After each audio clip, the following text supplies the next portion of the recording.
kabar pemirsa TVR Parlemen dimanapun Anda berada, berjumpa lagi bersama saya Anggun Aktarini dalam program TVR 17. Tepat pukul 17 waktu Indonesia Barat, kami hadirkan kepada Anda sejumlah informasi paling baru dan menarik seputar kinerja dan kegiatan DPR RI yang telah disajikan oleh redaksi TVR Parlemen. Inilah TVR 17 edisi Jumat 22 April 2022.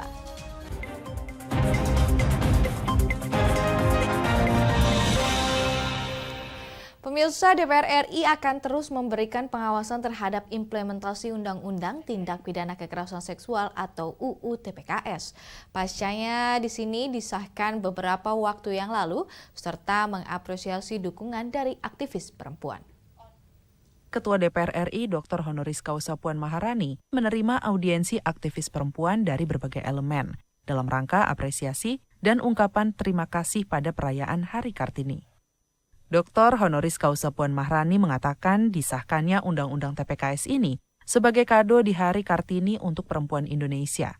Puan mengapresiasi dukungan para aktivis perempuan dalam mendukung implementasi Undang-Undang TPKS tersebut agar dapat dilaksanakan sesuai cita-cita dibentuknya Undang-Undang tersebut. Tadi saya baru bertemu dengan teman-teman dari berbagai elemen yang kemudian sangat mendukung dan meminta agar implementasi dari Undang-Undang TPKS ini kemudian bisa berjalan sebagaimana yang menjadi cita-cita dari kita semua. Ini adalah hadiah di Hari Kartini bagi perempuan Indonesia, anak Indonesia, agar ke depan itu jangan sampai terjadi ada korban kekerasan, namun bagaimana kita mencegah, memitigasi. Sementara itu, Wakil Ketua Komisi 8 DPR RI Diah Pitaloka, yang merupakan koordinator acara tersebut mengungkapkan dukungan para aktivis perempuan maupun jaringan dan elemen lainnya terhadap Undang-Undang TPKS sudah lama berlangsung. Oleh karena itu, pengesahan Undang-Undang tersebut sangat dinantikan. Pengesahan Undang-Undang ini, dan tidak hanya aktivis perempuan ya, tapi juga banyak jaringan, banyak kalangan gitu ya, itu yang mendukung sekaligus memberikan banyak masukan terhadap Undang-Undang TPKS. Ingin ketemu Bu Puan untuk mengucapkan apresiasi dan terima kasih. Tapi tadi Bu Puan memang sangat wise ya, bahwa undang-undang ini adalah undang-undang perjuangan bersama perempuan Indonesia, dan perjuangan itu, undang-undang ini menjadi hadiah khusus bagi perempuan Indonesia di Hari Kartini. Fitian dan Ridwan, TVR Parlemen melaporkan. Pemirsa, pimpinan DPR RI menerima perwakilan massa dari mahasiswa yang tergabung dalam Aliansi Mahasiswa Indonesia dan Gerakan Buruh Bersama Rakyat yang menuntut sejumlah poin, antaranya yaitu terkait dengan Omnibus Law, Cipta Kerja, dan penolakan kenaikan BBM serta PPN, serta kestabilan harga sembako. Pimpinan DPR menerima perwakilan massa dari mahasiswa yang tergabung dalam Aliansi Mahasiswa Indonesia atau AMI dan Gerakan Buruh Bersama Rakyat atau GEBRAK ditemui usai audiensi di ruang rapat pimpinan Gedung Nusantara 3 Senayan Jakarta baru-baru ini. Wakil Ketua DPR RI Koordinator Bidang Ekonomi dan Keuangan Sufmi Dasko Ahmad mengatakan Parlemen menerima aspirasi dari aliansi buruh dan mahasiswa dengan baik untuk didiskusikan bersama dan disampaikan kepada pemerintah agar segera ditindaklanjuti. Kami selaku pimpinan DPR berdua dengan Pak Rahmat Gobel barusan menerima aspirasi tersebut, dan kami ada beberapa hal yang kami diskusikan dengan kawan-kawan untuk kemudian masukan kami di DPR, untuk kemudian nanti kita share ke teman-teman dan juga tentunya kepada pemerintah. Dalam kesempatan yang sama, Wakil Ketua DPR RI Koordinator Bidang Industri dan Pembangunan Rahmat Gobel menegaskan, aspirasi akan langsung disampaikan kepada pemerintah dan dibahas bersama di komisi terkait. Disampaikan pada yang waktu lalu mengenai Omnibus Law, terus mengenai penurunan harga, kebutuhan bahan pokok, apalagi menjelang bulan Lebaran ini, dan hal-hal lain menyangkut pendidikan juga. Sementara itu, Ketua Umum Kongres Aliansi Serikat Buruh Indonesia atau KASBI, Nining Elitos meminta DPR menaruh perhatian serius atas penderitaan yang dirasakan rakyat. Di mana dengan berbagai macam kenaikan ini berimplikasi dengan kebutuhan masyarakat. Kami sebagai kaum buruh tentu punya pengaruh dengan berbagai macam kenaikan itu. Terkait masalah harga bahan pokok, DPR menyampaikan akan segera memanggil Menteri Perdagangan untuk mencari solusi bersama. Zikri dan Denus, TVR Parlemen melaporkan. Guna mendukung kelancaran arus mudik maupun arus balik Lebaran kali ini, Komisi 6 DPR RI menghimbau seluruh BUMN yang terlibat mampu menyiapkan seluruh sarana dan prasarana yang ada. Tahun ini masyarakat diperbolehkan melakukan mudik. Bahkan Presiden menyarankan masyarakat melakukan mudik lebih awal agar tidak terjadi kemacetan menjelang Hari Raya Idul Fitri. Guna mendukung kelancaran arus mudik maupun arus balik Lebaran kali ini, Komisi 6 DPR RI mengimbau seluruh BUMN yang terlibat mampu menyiapkan seluruh sarana dan prasarana yang ada. Dalam kunjungan kerja reses ke Jawa Timur baru-baru ini, Wakil Ketua Komisi 6 DPR RI Sarmuji mengatakan, selama 2 tahun perayaan Idul Fitri, masyarakat dilarang mudik karena masih tingginya penyebaran virus corona. Dengan diperbolehkannya masyarakat melakukan mudik, BUMN harus mampu menyiapkan dan menyediakan sarana dan prasarana yang baik dan layak digunakan masyarakat. BUMN juga harus tetap memastikan masyarakat tetap mematuhi dan menerapkan protokol kesehatan saat arus mudik dan arus balik Lebaran. Fokusnya adalah pada pelayanan, sisi pelayanan, ketersediaan. Misalkan Pertamina, jangan sampai ada masalah kemarin ada kelangkaan solar. Di kereta api juga begitu, jangan sampai pelayanannya menumpuk, kalau bisa tidak ada lagi tumpukan antrian orang beli tiket karena sekarang sudah bisa dilayani dengan online. Anggota Komisi 6 DPR RI Nasim Khan mengimbau perlunya sinergi antar BUMN yang terlibat, serta dengan kementerian atau lembaga lain, termasuk TNI dan Polri, dalam pelaksanaan arus mudik dan arus balik Lebaran tahun ini. Sinergi dan koordinasi yang baik akan memberikan pelayanan yang optimal bagi masyarakat, sehingga arus mudik maupun arus balik Lebaran bisa berjalan lancar dan aman. Pembelajaran juga harus lebih berhati-hati dalam menyikapi, mempersiapkan, ya kan, dalam persiapan mudik pada tahun ini 2022. Jadi harus benar-benar ada sinergi yang luar biasa antar kemitraan BUMN. Selain persyaratan protokol kesehatan, penyelenggara arus mudik dan arus balik Lebaran telah menerapkan sistem ganjil genap. Dari Jawa Timur, Nurbani Yusuf, TVR Parlemen, melaporkan. Pemirsa, berikutnya akan kami hadirkan kepada Anda liputan mendalam khas redaksi TVR Parlemen yang mengatakan isu Indonesia darurat lingkungan hidup. Selengkapnya setelah jeda berikut ini, tetap di TVR 17.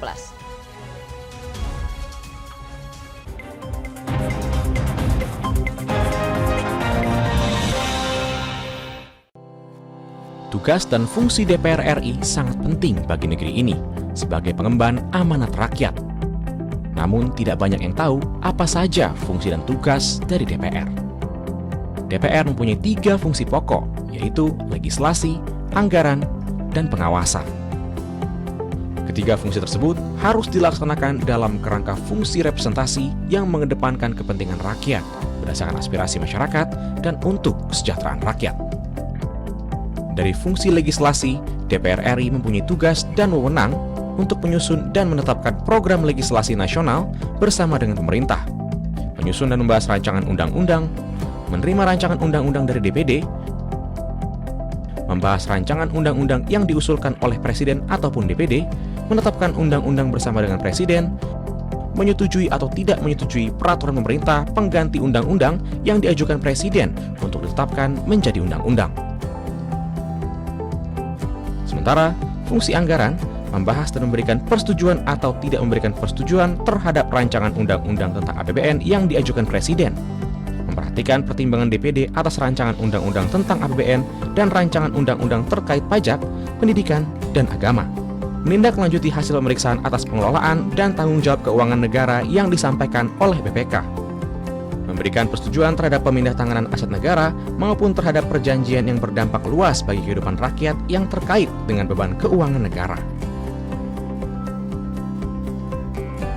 Dan fungsi pengawasan, melakukan pengawasan terhadap pelaksanaan undang-undang, APBN, dan kebijakan pemerintah, membahas dan menindaklanjuti hasil pengawasan yang disampaikan oleh DPD terkait pelaksanaan undang-undang mengenai otonomi daerah, pembentukan, pemekaran, dan penggabungan daerah, pengelolaan sumber daya alam dan sumber daya ekonomi lainnya, pelaksanaan APBN, pajak, pendidikan, dan agama.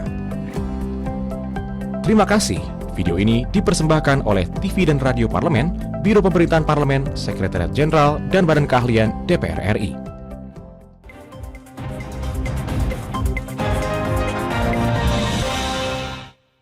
Pemirsa, kembali di TVR 17, masalah pencemaran dan pengerusakan lingkungan akibat alih fungsi lahan dan kawasan hutan di Indonesia hingga saat ini belum dapat diatasi. Masalah tersebut membuat Indonesia berada dalam jurang krisis lingkungan hidup dan terancam keanekaragaman hayati. Selengkapnya mari kita simak liputan mendalam yang telah dirangkum oleh tim redaksi TVR Parlemen berikut ini. Masalah pencemaran dan pengerusakan lingkungan akibat alih fungsi lahan dan kawasan hutan di Indonesia hingga saat ini belum dapat diatasi. Masalah tersebut membuat Indonesia berada dalam jurang krisis lingkungan hidup dan terancamnya keanekaragaman hayati. Salah satu kasus yang menjadi sorotan Komisi 4 DPR RI saat ini adalah kerusakan hutan mangrove akibat alih fungsi lahan secara ilegal di kawasan pesisir pantai Provinsi Kepulauan Riau. Hal itu diketahui berdampak pada terganggunya rehabilitasi dan pemulihan ekosistem mangrove di wilayah tersebut. Dari laporan yang dipaparkan oleh pihak Akar Bumi Indonesia dan Walhi Provinsi Kepulauan Riau, ditemukan adanya pengurangan water catchment area atau wilayah tangkapan air akibat alih fungsi lahan dan aktivitas ekonomi lainnya. Aktivitas tersebut telah mengubah fungsi hutan lindung yang ada dan semakin memperparah kerusakan lingkungan dan kondisi kesehatan masyarakat sekitar. Wakil Ketua Komisi 4 DPR RI Budi Satrio Jiwandono menegaskan masalah tersebut dinilai telah mencederai harapan dan upaya masyarakat di kawasan pesisir pantai Provinsi Kepulauan Riau yang sudah bersusah payah menyelamatkan ekosistem mangrove demi kelangsungan hidup masyarakat. Ia juga menyayangkan daerah aliran sungai dan hutan di Provinsi Kepulauan Riau rusak parah akibat alih fungsi kawasan hutan menjadi perkebunan kelapa sawit dan pertambangan batu bara. Tadi dari Kepri, ya, kerusakan wilayah pesisir, wilayah mangrove yang selama ini menjadi tujuan rehabilitasi untuk pemulihan ekosistem banyak ditimbun, dirusak lagi, dan mencederai harapan masyarakat yang selama ini sudah bersusah payah untuk memperbaiki ekosistem yang ada di pesisir Batam. Tak hanya di wilayah pesisir pantai, kerusakan lingkungan hidup juga terjadi di dalam kawasan hutan lindung. Berdasarkan data yang dipaparkan KLHK, terdapat jutaan hektar perkebunan sawit di kawasan hutan yang turut berkontribusi mengganggu stabilitas ekosistem hutan dan juga mengancam tempat tinggal flora dan fauna. Dari laporan Greenpeace dan The Tree Map, hasil analisis dari pemetaan citra satelit mendapati 3.118.804 hektar kelapa sawit ditanam di dalam kawasan hutan yang melanggar hukum kehutanan nasional. Dari total jumlah tersebut, kawasan hutan yang dirambah perkebunan sawit terdapat di wilayah Sumatera sebesar 61,5%, Kalimantan 35,7%, Kepulauan Bangka Belitung 1,3%, Sulawesi 1,2%, dan Papua 0,2%. Diketahui pula terdapat sebanyak 469 perusahaan perkebunan menanam masing-masing lebih dari 50 hektar sawit di dalam kawasan hutan, sementara sisanya merupakan perkebunan swadaya masyarakat. Menyikapi hal tersebut, anggota Komisi 4 DPR RI Suhardi Duka mengajak seluruh pihak, baik pemerintah maupun lembaga swadaya masyarakat di bidang lingkungan, untuk bersama-sama mengatasi dampak kerusakan lingkungan akibat alih fungsi kawasan hutan yang tidak semestinya. Ia juga berharap Direktorat Jenderal Penegakan Hukum Lingkungan Hidup dan Kehutanan Kementerian Lingkungan Hidup dan Kehutanan dapat menindak tegas korporasi dan pengusaha yang terbukti telah menjarah, mengeksploitasi, dan merusak kawasan hutan lindung agar dapat menyelamatkan Indonesia dari jurang krisis lingkungan hidup yang lebih parah. Tentu kita ingin melihat bahwa kami juga Komisi 4 ingin menyelesaikan persoalan ini. Kalau betul-betul itu milik rakyat, tentu kita akan berikan kebijakan. Kita akan usulkan untuk bisa mengeluarkan dari kawasan hutan, supaya ada kepastian hukum terhadap kepemilikan. Iya, memang ditemukan bahwa memang lebih 3 juta hektar ini dirambah oleh masyarakat dan juga di Tenggarai dirambah oleh perusahaan. Dan saya melihat bahwa lebih banyak korporasi yang merambah. Karena selama ini kalau korporasi, bayangkan tidak bayar PBB, tidak bayar pajak, jadi dia sudah merambah hutan, tidak bayar pajak lagi, jadi 2 kali negara rugi. Jadi negara harus mengambil keputusan. Kalau emangnya hukum, penegakan hukum, ya tegakkan hukum. Kementerian Lingkungan Hidup dan Kehutanan berjanji akan segera menyelesaikan masalah perkebunan sawit ilegal di dalam kawasan hutan, seperti yang diminta oleh Komisi 4 DPR RI. Untuk mempercepatnya, KLHK pun telah membentuk tim task force yang akan mulai bekerja di wilayah Kalimantan Tengah dan Riau. Komisi 4 berharap upaya yang ditempuh KLHK tidak sekedar wacana dan terkesan angin-anginan agar permasalahan lingkungan dapat diatasi dari hulu hingga hilir. Raihan dan Edo, TVR Parlemen, melaporkan. Pemirsa, sesaat lagi kami akan hadirkan wawancara dengan anggota DPR RI soal strategi pemerintah dalam menurunkan angka stunting di Indonesia. Tetap di TVR 17.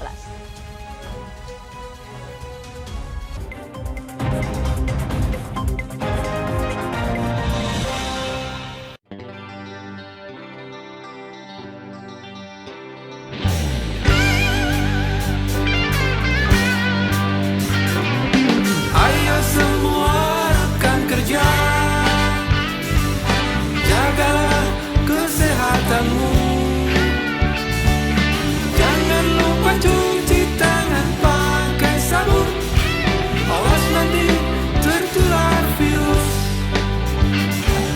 Ingat kebersihan adalah pangkal kesehatan, kebersihan juga sebagian dari iman. Cuci tanganmu, jaga jarakmu, dan jangan lupa pakai maskermu agar terhindar dari virus. Jagalah diri kita, teman dan keluarga kita, bersama kita pasti bisa. Bersama kita pasti bisa. Bersama kita pasti bisa.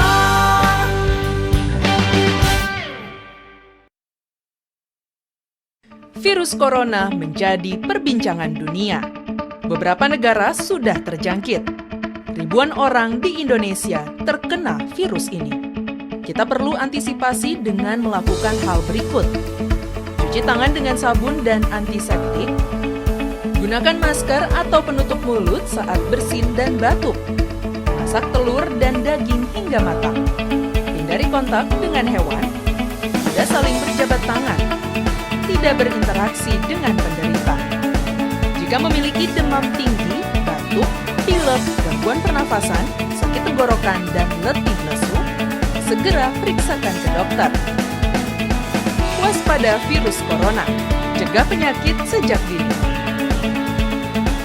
Dipersembahkan oleh TVR Parlemen, Biro Pemberitaan Parlemen, Sekjen dan DK DPR RI.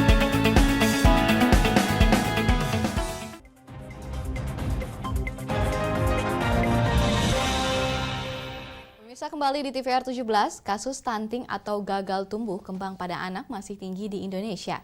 Dengan rata-rata nasional di tahun 2021 masih mencapai di angka 24,4%, permasalahan ini harus segera diselesaikan.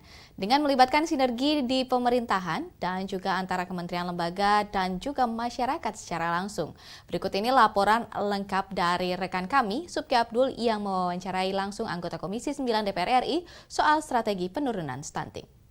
Ya pemirsa, saat ini saya sudah berada di ruang rapat Komisi 9 DPR RI dan tadi Komisi 9 DPR RI melakukan rapat kerja bersama dengan mitra kerjanya, di antara adalah BKKBN.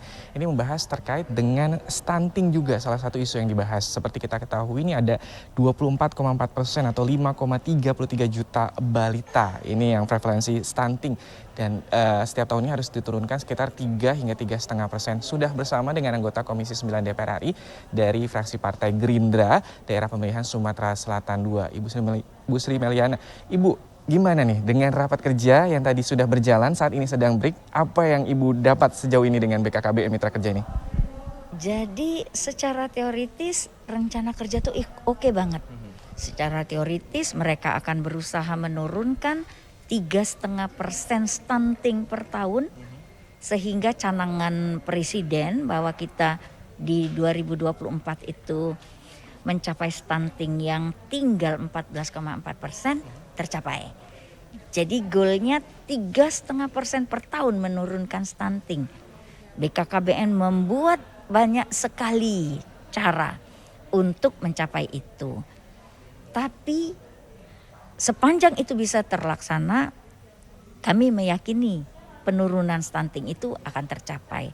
Tapi kami berada di masyarakat sehari-hari dan melihat dengan jelas teori-teori yang disebutkan itu tadi tidak didukung oleh sarana dan prasarana.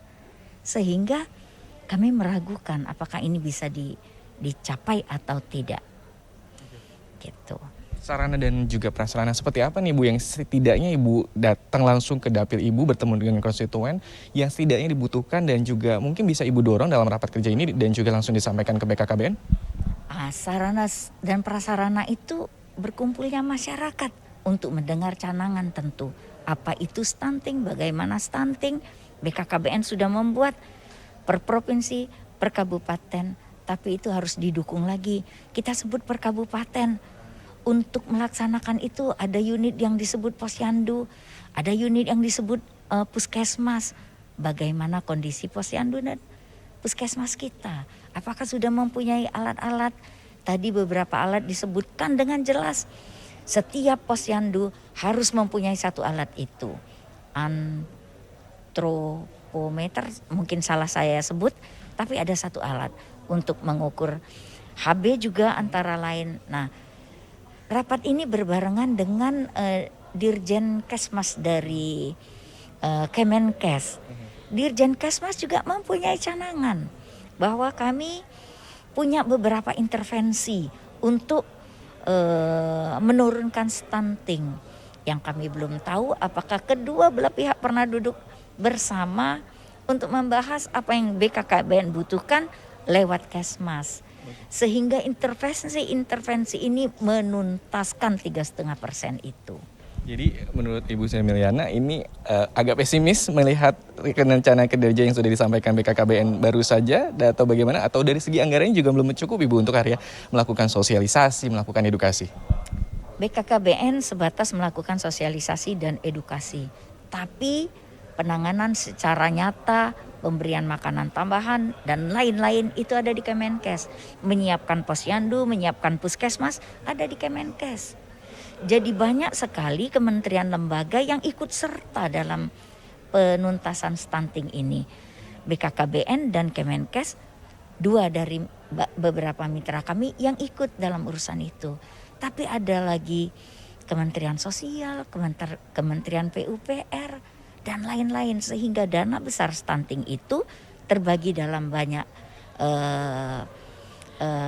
kementerian dan lembaga. Kami hanya bisa mengawasi, memotivasi dua kementerian dan lembaga yang langsung bermitra dengan kami. Tapi sebagai canangan nasional, seharusnya kedua BKKBN dan Kemenkes ini duduk bersama dengan banyak kementerian lembaga tadi yang bertanggung jawab untuk stunting. Tidak bisa dilakukan sendiri-sendiri. Kami punya Komisi 9 itu punya istilah tidak bisa diselesaikan dengan business as usual. Kita harus mempercepat dalam artian sebenarnya. Kita nggak bisa mengejar 3,5% stunting itu dengan melakukan seperti yang biasanya kita lakukan. Harus ada terobosan. Yang biasanya terobosan itu hanya bisa diselesaikan dengan pendanaan yang tepat sasaran. Pendanaan yang tepat sasaran, koordinasi antar lembaga dan juga pastinya kementerian yang juga diharapkan dalam hal ini ya Bu ya. Kita tunggu nanti bagaimana hasil dari kesimpulan rapat kerja pada hari ini bersama dengan Kepala BKKBN. Terima kasih Bu Sri Mulyana dari fraksi Partai Gerindra, Daerah Pemilihan Sumatera Selatan 2. Boleh sedikit? Peran serta masyarakat, ikut sertanya masyarakat peduli stunting menjadi satu kunci juga. Sehingga kami menghimbau masyarakat Indonesia dimanapun berada, mari kita perangi stunting di tempat kita masing-masing. Mari kita perangi stunting di tempat kita masing-masing. Demikianlah laporan kami dari Ruang Rapat Komisi 9 DPR RI. Saya Subki Abdul dan juga rekan saya Edo melaporkan untuk TVR Parlemen. Sesaat lagi pemirsa, kita akan sajikan kepada Anda berita dari media nasional yang mengulas kinerja anggota Dewan atau melaporkan tanggapan anggota Dewan soal isu-isu terkini. Usai jeda, sesaat lagi tetap di TVR 17.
Kembali di TVR 17, kali ini kita masuk ke segmen media nasional dan mari kita simak bersama apa yang disoroti media nasional tentang isu-isu terkini bersama rekan kita, Rini Reski.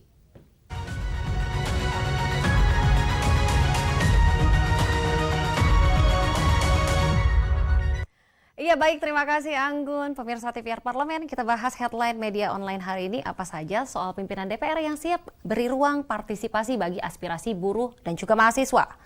Kita bisa lihat di layar kaca, di sini kita bisa saksikan dalam demonstrasi buruh dan mahasiswa di gedung DPR RI kemarin, Wakil Ketua DPR RI Sufmi Dasko Ahmad menemui perwakilan demonstran dan menjamin akan membuka partisipasi dan juga komunikasi dengan buruh dan mahasiswa, khususnya dalam proses revisi Undang-Undang Nomor 11 Tahun 2020 tentang Cipta Kerja atau Ciptaker. DPR akan melakukan revisi UU Ciptaker setelah menindaklanjuti putusan MK yang menyebutkan UU Ciptaker inkonstitusional bersyarat. Dasko mengatakan buruh dan mahasiswa terlambat menyampaikan aspirasi terkait revisi Undang-Undang Nomor 15 Tahun 2019 tentang pembentukan peraturan perundang-undangan atau PPP. Pasalnya, revisi Undang-Undang PPP sudah disahkan dalam rapat paripurna DPR. Revisi Undang-Undang PPP sebagai langkah awal melakukan perbaikan UU Cipta Kerja sebagaimana diperintahkan oleh MK.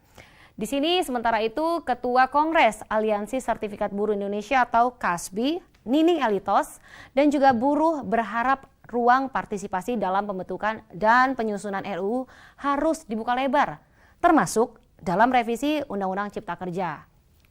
Dan di sini juga menurutnya partisipasi publik sebagai bagian dari demonstrasi harus diprioritaskan dalam pengambilan kebijakan. Baik, di sini kita sudah membahas tadi tentang bagaimana demo yang terjadi pada hari kemarin.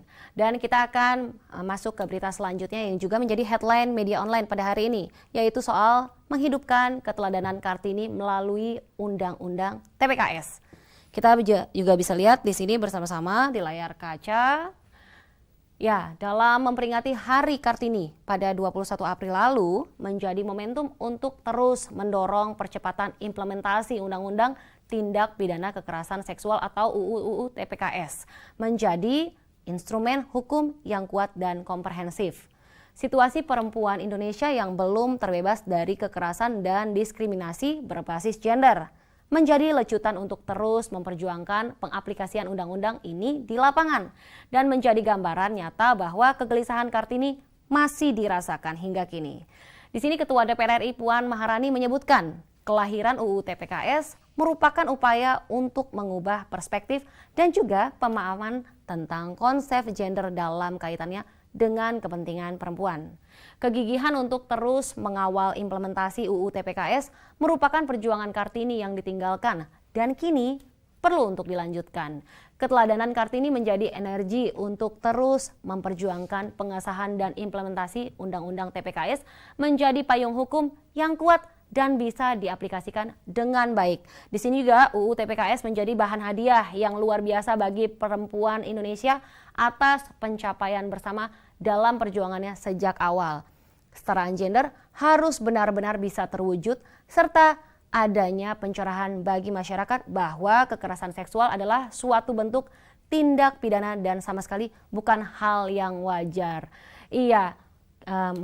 Saya di sini mengucapkan selamat Hari Kartini untuk seluruh perempuan yang ada di Indonesia.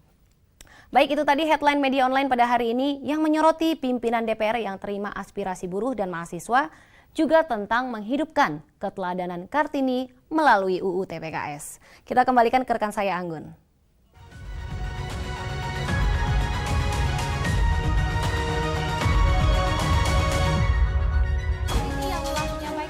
Sorotan dari media online nasional pada hari ini, dan pemirsa TVR Parlemen, segmen media tadi sekaligus menutup program TVR 17 edisi sore hari ini. Dan jangan lupa kembali kami ingatkan virus COVID-19 masih terus ada. Untuk itu terus taati protokol kesehatan dimanapun Anda berada. Kami mengucapkan selamat menunaikan ibadah puasa Ramadan bagi Anda yang menjalankan. Dan selamat berakhir pekan, saya Anggun Oktarini serta segenap kru TVR Parlemen yang bertugas mengucapkan terima kasih dan sampai jumpa.